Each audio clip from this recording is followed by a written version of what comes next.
Buying a new guitar can sometimes be an overwhelming experience because there's so many different options out there. If you don't know where to start, well, here's a beginner's guide to finding the perfect guitar for you. So I've been selling guitars for almost a decade now, new, used, and even some vintage guitars, all different price points to all different types of players. And I have some insight that might be able to help you find a guitar that might fit your needs. I also have this video broken up into chapters, timestamped throughout the video, so if you want to skip around, feel free to do so. If this video does help you out in any way, please consider liking the video and subscribing to my channel.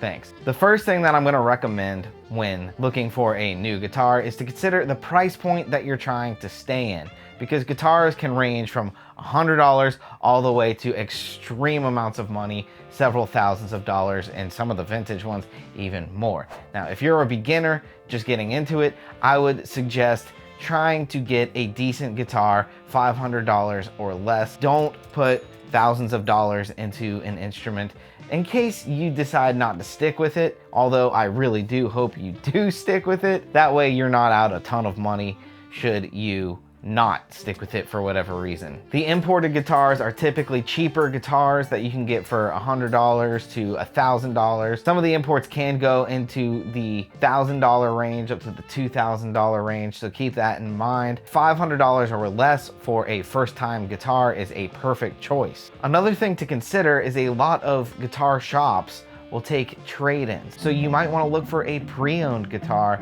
and save yourself some money. You might be able to get yourself a guitar that has a little bit better build quality for a little bit cheaper just because it's been pre-owned. Of course, the more money that you put into the guitar, the nicer guitar that you're typically going to get, though this isn't always 100% true, it's mostly true. You start to pay for differences in woods and hardware and sometimes even brand names. So that's definitely something to consider. Another thing I like to tell people when they are first getting into buying a guitar, I ask them if they are looking for an acoustic guitar or an electric guitar. For a beginner, I typically recommend an acoustic guitar, and my reasoning for this is because it's going to strengthen the fingers a little bit more. It's actually going to be a little bit harder on your fingers when first trying out guitars, but it's going to build calluses quickly and help you build dexterity and strength. Another thing to consider is you won't have to buy an amplifier or a bunch of cables. Really, you just need an acoustic guitar and you can start learning chords and songs from there. There are lots of great brands that have acoustics and electrics. Now it's time to find the right style of guitar for you. One thing that I might recommend is to bring a friend with you that already plays a little bit of guitar, and they might be able to give you a little bit of insight or even demo some of the guitars for you. That way you can go through several different guitars, makes, and models and go with the right sounding instrument for you, because they all have a tonal difference. You might also be able to ask a salesman if they can demo the guitar if you're at a guitar shop. But the main thing to consider when picking your style of guitar is the style of music that you like. If you are looking for a guitar that is going to do harder rock or heavy metal, I would recommend a guitar with a humbucker. Those pickups are usually more suited to that style of music.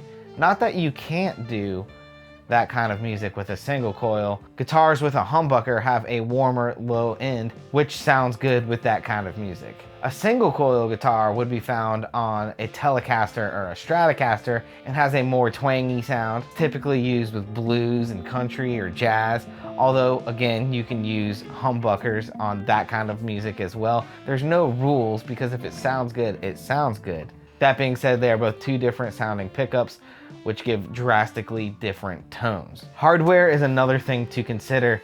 Are you looking for a guitar that has a trim arm or a whammy bar? If so, you might be looking at a Stratocaster because it actually has the trim arm. You could also look into a Floyd Rose guitar, which is a complete floating system, if you want to do some dive bombs and some really cool stuff like that. Although, if you're a beginner, setting up a Floyd Rose is a little bit more challenging, so I might put that on the back burner for now and just pick up a nice Strat or a Telecaster to get you started. Alternatively, you have a stop bar on a guitar, which allow the strings to just go straight through. The strings aren't floating in any way, the bridge isn't floating in any way, and this kind of guitar does not have a trim arm at all. So the advantage to having a trim arm is that you can do certain accent notes or a tremolo effect on your notes as you're playing if you bend that bar down.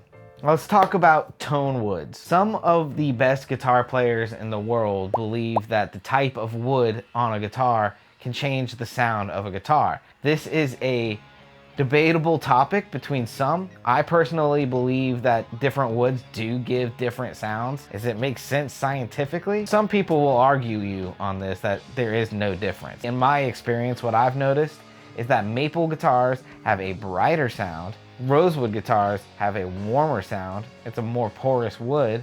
Mahogany is also a warmer sound. And then you have koa wood, which is a mid-rangey kind of a blend between the two.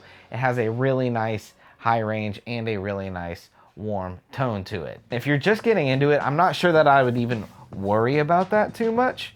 I would just get a guitar that speaks to you aesthetically and sounds good to you until you get your ears trained enough to be able to really hear the differences between the different guitars. Lots of guitars also feature several types of wood. So for instance, Gibsons have a maple cap and a mahogany body, giving it a more unique sound or a blend between the two woods, which is definitely something to consider. Sometimes companies will also roast a maple neck, which gives it a darker look and potentially a warmer sound because maple is inherently a brighter guitar. The roasted maple neck also allows for you to move up and down the neck a little bit quicker and easier typically because they have a satined finish. So are there tonal differences between Tonewoods? I'll let you decide. I believe so, but I think they're very subtle. You can also do a lot with your tone with the amplifier that you're using. Another thing I recommend when looking for a new guitar that's going to play well is to actually check the setup and the playability on the guitar itself. If you're fighting the instrument, finding it hard to push down the strings,